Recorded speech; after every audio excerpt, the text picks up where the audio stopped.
So you want to put some explosions into your Blender scene. So you do the whole smoke thing, you bring it into your scene, give it some volumetric material, and then you go to render mode. And you notice that it's rendering super slow. And what if you need many explosions? It's only gonna get worse, right? In this video, I'm gonna show you a way to kind of cheat your way through it and be able to basically bring in as many explosions as you want and have it render in pretty much real time. Alright, so I have my scene here where I'll create my explosion. And you can see I have an emitter. It's just a subdivided cube with a bunch of displacement on it. And I have my domain. So all I need to do now is make sure I've got it set to modular, is resumable, and make sure that noise is enabled. And then we can go ahead and bake this, and then go down and bake the noise again. And if you're curious on how to set this up from scratch, I've got a video covering just that. So I'll do one of those pop-up things in the corner. Alright, so let's just bake it. Now we can actually hide this cube here. We've got some fire and we've got some smoke and we're good to go.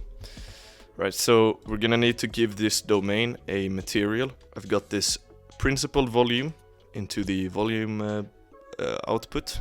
Pretty high density to get that really thick smoke, and here you can change the color too. For the emission strength, we're just using an attribute node with a flame, and then we're doing some fancy kind of masking here.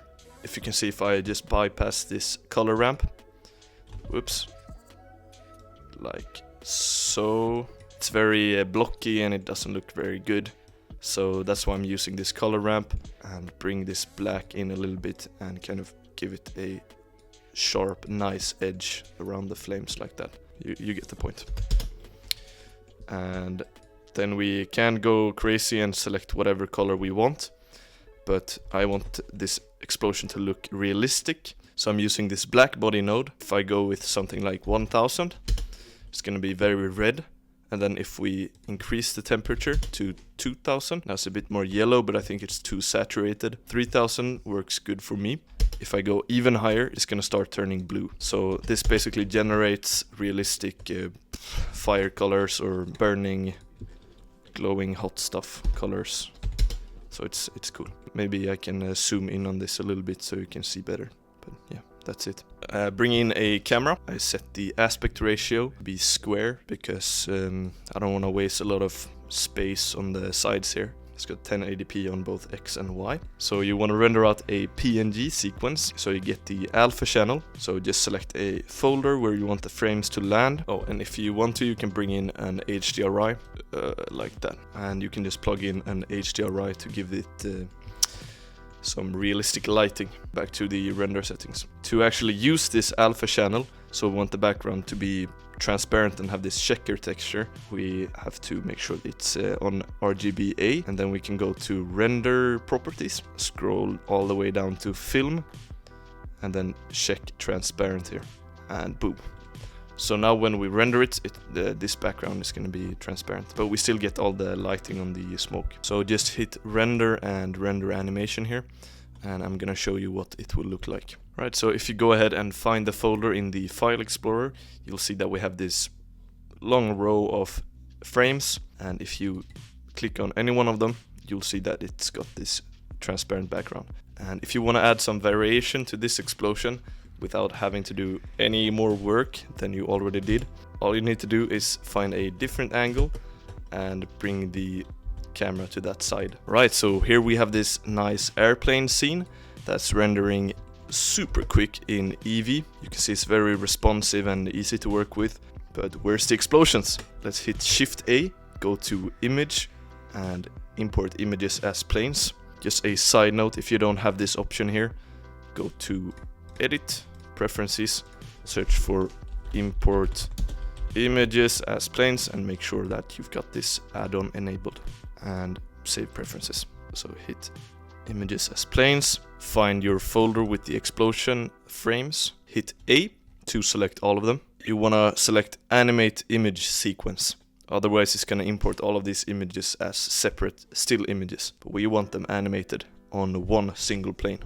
So make sure that's selected. And we also want to make sure that we're using alpha here, so we get that transparency. Hit import images. Now straight away, if we just play this, you'll see that we got something that looks pretty good.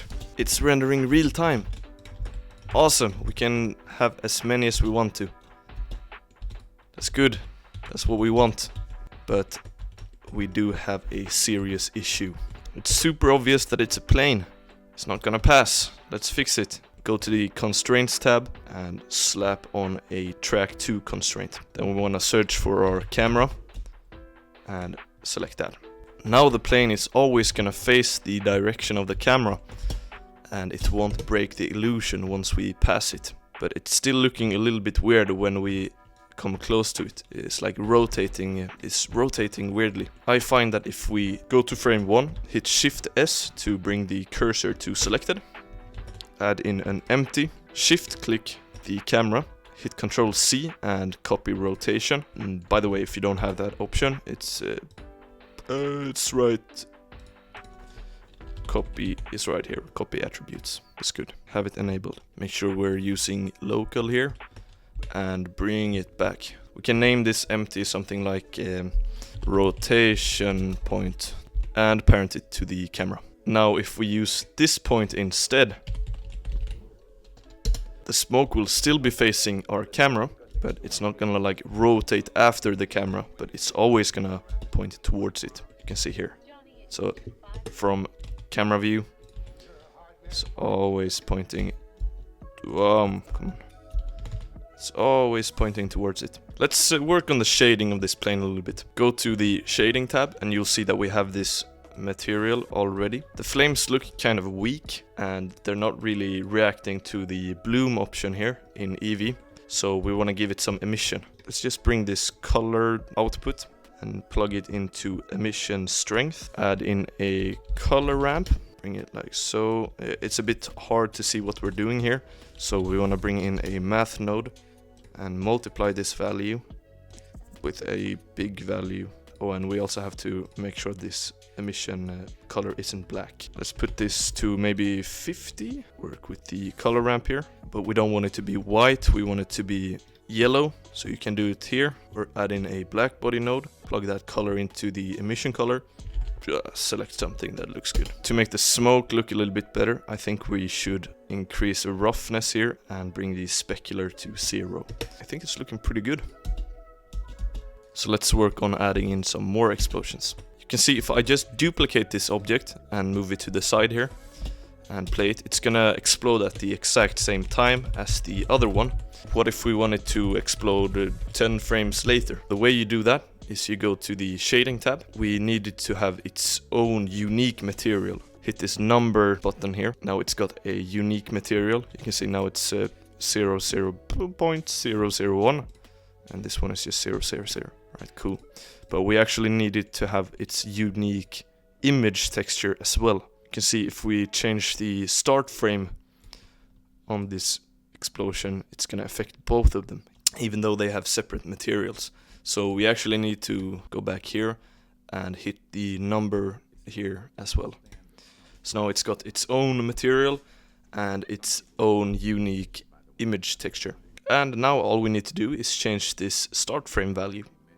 So let's set it to maybe 20. And if we go back to layout mode, you'll see that we have one explosion on frame 0 and then one explosion on frame 20. What if we want some variation to these explosions? Well, if you render out another PNG sequence, we can duplicate this, go to shading, give this a new material, and delete this old image sequence. Open up our second image sequence, and now we have this second explosion here. If it's got this weird color here, you probably need to give it a frame offset of like 1, and that usually fixes it. Right, awesome. So a couple of things you may have noticed. My voice is kind of weird today because I've been dealing with a pretty irritating cold last week and I haven't really recovered from that.